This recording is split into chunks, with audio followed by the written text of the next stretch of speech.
It's not over. Of course it's no, come on guys. It's only 30 seconds. So let's start. What's the first feeling when you see these pictures? What the hell do you think that's fog? No, that's exhaust gas. Exhaust gas or flue gas is emitted as a result of the combustion of fuels such as natural gas, gasoline, diesel fuel, fuel oil or coal. According to the type of engine, it is discharged into the atmosphere through an exhaust pipe, flue gas stack or propelling nozzle. It often disperses downwind in a pattern called an exhaust plume. The environmental impact of transport is significant because it is a major user of energy and burns most of the world's petroleum. This creates air pollution, including nitrous oxides and particulates, and is a significant contributor to global warming through emission of carbon dioxide, for which transport is the fastest growing emission sector. By subsector, road transport is the largest contributor to global warming.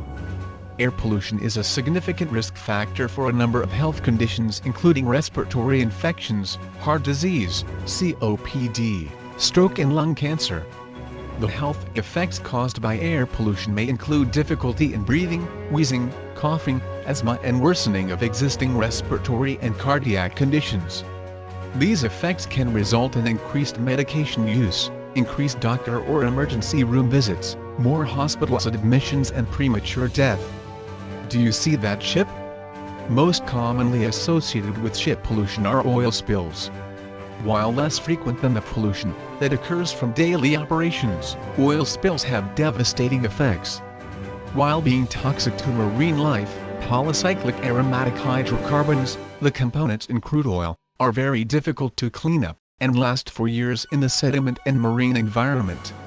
Marine species constantly exposed to PAS can exhibit developmental problems, susceptibility to disease, and abnormal reproductive cycles. One of the more widely known spills was the Exxon Valdez incident in Alaska. The ship ran aground and dumped a massive amount of oil into the ocean in March 1989.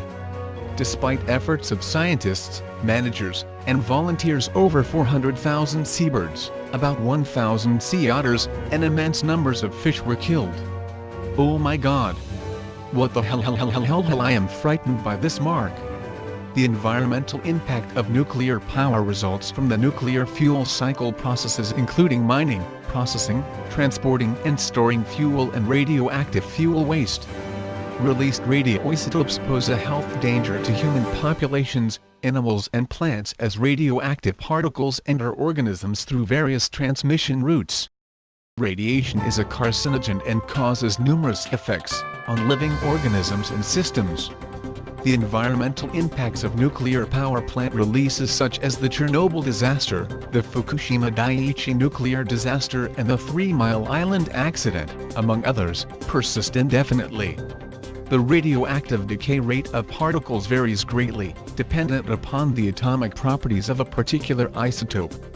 Radioactive plutonium-244 has a half-life of 80.8 million years, which indicates the time duration required for half of a given sample to decay. The environmental impact of nuclear power results from the nuclear fuel cycle, operation, and the effects of nuclear accidents.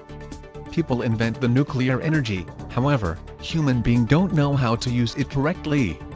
The routine health risks and greenhouse gas emissions from nuclear fission power are small relative to those associated with coal, oil and gas.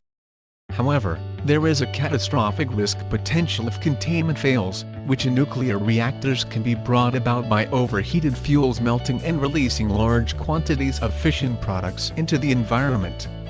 The public is sensitive to these risks, and there has been considerable public opposition to nuclear power. Wow, so many fish. Do people need so much fish?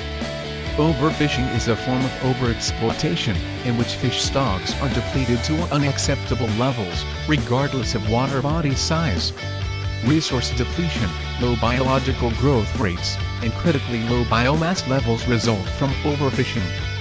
For example, overfishing of sharks has led to the upset of entire marine ecosystems. The ability of a fishery to recover from overfishing depends on whether the ecosystem's conditions are suitable for the recovery.